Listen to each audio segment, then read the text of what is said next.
আল্লাহ বলেন আমার এক শ্রেণীর বান্দা ছিল, এই কোরআনের পাখিরা ভোর রাত্রি উঠে পাক পবিত্র হয়ে আল্লাহর কালাম সামনে নিয়ে জাতি জন্য আল্লাহর কাছে দোয়া করে মাপ চাই। কথা বলেন ঠিক কি?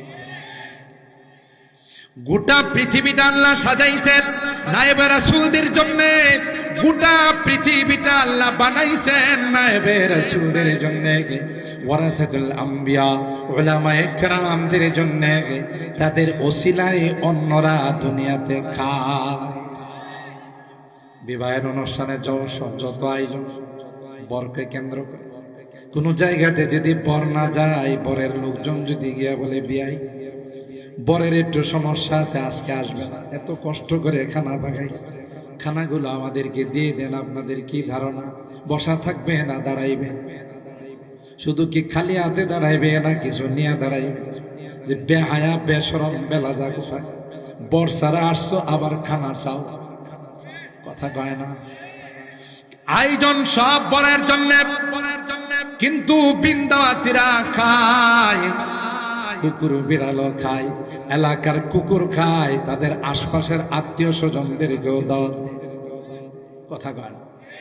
সব কি নিয়ে খায়, বরং বর কম খায়। বরযাত্রী তার সঙ্গে যারা আসছে তারাই বেশি খায়, কারণ বর জানে স্পেশাল খাবার তো আমার বউয়ের হাতে, স্পেশাল খাবার তো আমার শাশুড়ির হাতে খাবো। ঠিক কিনা বলেন? আল্লাহ ইমানদারদেরকে ডাক দেয়া কয়, কিছুদিনের জন্য কষ্ট করো, আমি আল্লাহ কুদরতি হাতে তোমাদেরকে খাওয়াবো। আল্লাহ ডাক দেয়া কয়, ওয়ালাকুম ফিহা মা তাশতাহি আনফুসুকুম ওয়ালাকুম ফিহা মা তাদউন। যা চাবে তাই তোমার সামনে চলে আসবে। সুবহানাল্লাহ। এক সাহাবী কয়, হুজুর আমি তো কৃষক মানুষ, যা চাই তা যদি না দে ওই জান্নাতে যাবো না। সুতরাং আল্লাহ আমাকে দুইটা বলদ দিতে হইবে, আর এরশাদ চাচার নাঙ্গলটা দিতে হইবে। কথা কয়, জমিন দিতে হবে, চাষাবাদ না করলে আমি ওই জান্নাতে যাবো না। সুবহানাল্লাহ। আল্লাহর নবী বলেন, হাত দিবে দিবে দিবে, ওয়ালাকুম ফিহা মা তাশতাহি আনফুসুকুম ওয়ালাকুম ফিহা মা তাদউন। যা চাবে তাই দিবে, তুমি কি চাও?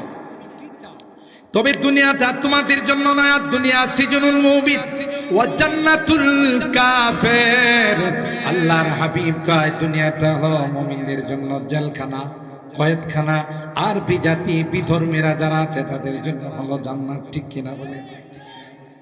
এরা তো মরার সাথে সাথে তাদের শুরু হয়ে যাবে শাস্তি, তাদের শুরু হয়ে যাবে পানিশমেন্ট, আযাবুন আলীম, বেদনাদায়ক দর্দনাক শাস্তি তাদের জন্য শুরু হয়ে যাবে।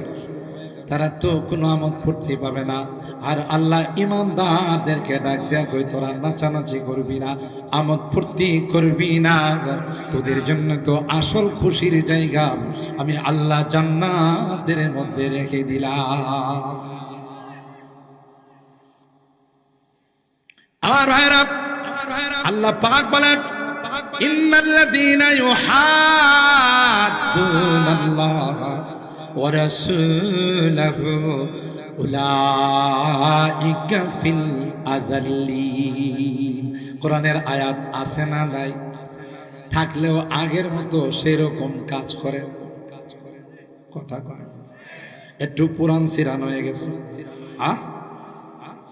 আল্লাহ বলেন, ইন্নাল্লাযীনা ইউহাদ্দুনাল্লাহ ওয়া রাসূলাহু, আল্লাহ এবং আল্লাহর নবীর যারা বিরোধিতা করবে, নাইবে রাসূলদের যারা বিরোধিতা করবে, কোরআনের বিরোধিতা যারা করবে, ইসলামের বিরোধিতা যারা করবে, আল্লাহ ডাক দেয়া কয়, উলাইকা ফিল আযাল্লিন।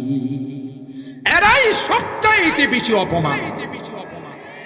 অন্যদেরকে অপমান, মৌলবাদ, জঙ্গিবাদ, সন্ত্রাসবাদ, জঙ্গি প্রজনন কেন্দ্র বলার কারণে মাদ্রাসা তো বাংলাদেশ থেকে অনেক কমে গেছে। কমছে না বাড়ছে? আর যাদেরকে বলছে পাকিস্তানে যাইতে, ওরা কি পাকিস্তানে গেছে না বাংলাদেশে আছে? আর যারা বলছে এদের এখন কাউকে মাটি চালান দিয়া পাওয়া যাবে বলে, সবগুলো গেছে। আর এদের যখন আদালতে উঠানো হয় তখন সুন্দর সুন্দর পচা ডিম মারা হয়, কথা কয় না। নমরুদে খাইছে জুতা, আর নমরুদের উত্তরসূরি যারা আছে এরা পচা ডিম খায়, কথা বলেন ঠিক কিনা? ফেরাউনরা আল্লাহ পানিতে চুবাইয়া মারছে, আর ফেরাউনের উত্তরসূরি যারা আছে পানির দিকে এসে কলা পাতাতে শুষে তাও বাঁচতে পারে নাই, কথা বলেন ঠিক কিনা? কায়দা সব একই, ব্লাড এক।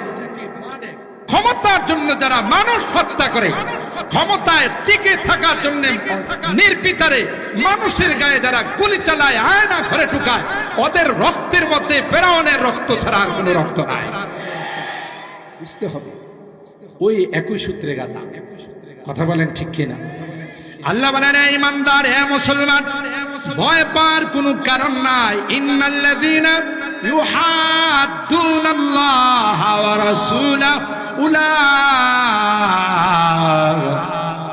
ফিল আযাল্লিন। এরা কোনোদিন সম্মান পাবে না, এদের কপালে জুতা ছাড়া কিছুই মিলবে না। মক্কার সবচেয়ে বড় লিডার ছিল আবুল হিকাম। কি নাম ছিল? হেকমতের বাবা, বুদ্ধির বাবা। গোটা মক্কায় কোনো কিছুই তার সারা হতো না। এত বড় সম্মানিত ব্যক্তি ছিল, যেই নবীর বিরোধিতা করলো, পয়গম্বর আর ইসলামের বিরোধিতা করলো, নাম পাল্টায় এখন হয়ে গেছে আবু জাহেল। আপনি বলুন তো দেখি, পৃথিবীতে কোনো বিধর্মীদের সন্তানের নাম আবু জাহেল পাবেন? আমি অনেক বয়ানে বলি, কোনো হিন্দুকে যদি আপনি বলেন, দাদা শুনছি তোমার ঘরে একটা সন্তান হবে, 1 লাখ টাকা দিব, তোমার সন্তানটার নাম আবু জাহেল রাখবা, কি বলেন? বসা থাকবে না দাঁড়াইবে? খালি হাতে দাঁড়াইবে না জুতা নিয়ে দাঁড়াইবে? জুতা গালের মধ্যে মায়েরা কব, তুই কি আমাকে আবু জাহেল থেকে খারাপ মনে করিস? কথা কয় না। আর হেরাত আবু জাহেল পয়গম্বরের বিরোধিতা করার কারণে আল্লাহ পাক 2টা পিচ্চি দিয়ে আবু জাহেলকে সাইজ করছে, মুআদ আর মুআওয়াদ।